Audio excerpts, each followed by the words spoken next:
Hi అండి అందరికీ. ఏంటి ఫోను చుట్టూరు తిప్పుకొని చూపిస్తూ ఉంది. మొహం చూస్తున్నావులే అని అనుకుంటున్నారా? కాదండి. ఒక ఫంక్షన్‌కెళ్ళామండి. గృహప్రవేశం అండి. మా ఆడబిడ్డ వాళ్ళ కూతురిదండి. సంజన వాళ్ళది. మేము వెళ్ళే లోపల లేట్ అయింది. అక్కడ వాళ్ళు వ్రతం చేసుకున్నారంట. సత్యనారాయణ వ్రతము. తర్వాత మేము అది మిస్ అయిపోయాము. తర్వాత ఇది కిచెన్ అండి. చాలా బావుంది కదా! Kitchen open kitchen. Dining hall అండి.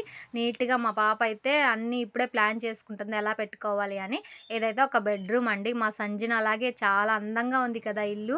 చాలా బావుంది. నాకు గూడా చాలా బాగా నచ్చిందండి. ఇది ఇంకొక బెడ్‌రూమ్ అండి. ఇదంతా హాలు. ఇంకా బయటికెళ్తే ప్రశాంతంగా చాలా చాలా బావుంది కదా! అబ్బా! చాలా ప్రశాంతంగా ఉంది. పల్లెటూరులో చాలా బావుంటాయండి ప్రశాంతంగా. మన టౌన్‌లో బిజీ బిజీగా ఉంటాయి. కానీ టోటల్‌గా ఇదండి ఇల్లు. చాలా బ్యూటిఫుల్‌గా ఉంది. నాకు గూడా బాగా నచ్చింది. ఇంకా మన తిండి గోల మనదే కదా! మలై కాజాలు, రోటీ పచ్చడి, వడియాలు, తర్వాత వడలు, మినపొడలండి. ఆహ్, తర్వాత గుత్తి వంకాయ. ఎవ్వరికైనా ఫేవరెట్‌గా ఉంటదండి గుత్తి వంకాయ. చాలా చాలా టేస్ట్ అద్దిరిపోయింది. గోబీ అండి.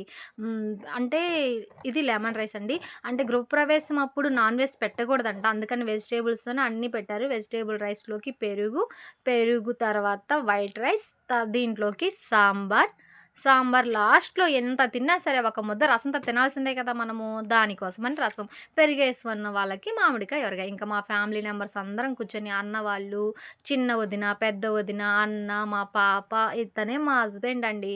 తను చూడండి ఏదో మాట అనలేక నవ్వుకుంటూ తింటున్నాడు. వీడియోస్ తీస్తూ ఉంటే మా వదిన వాళ్ళు వద్దు, వద్దు అంటున్నారు.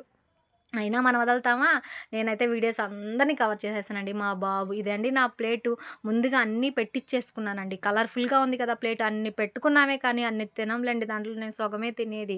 ముందుగా పెట్టించుకొని పక్కన పెట్టుకున్నాను. ఈ లోపల మా వోళ్ళందరిని వీడియోస్ తీసుకున్నానండి. నా వీడియోస్ చూస్తున్నారు. కొంచెం సపోర్ట్ చేయండి. ప్లీజ్ అండి. లైక్ చేయండి, సబ్స్క్రైబ్ చేయండి. Watch the my channel.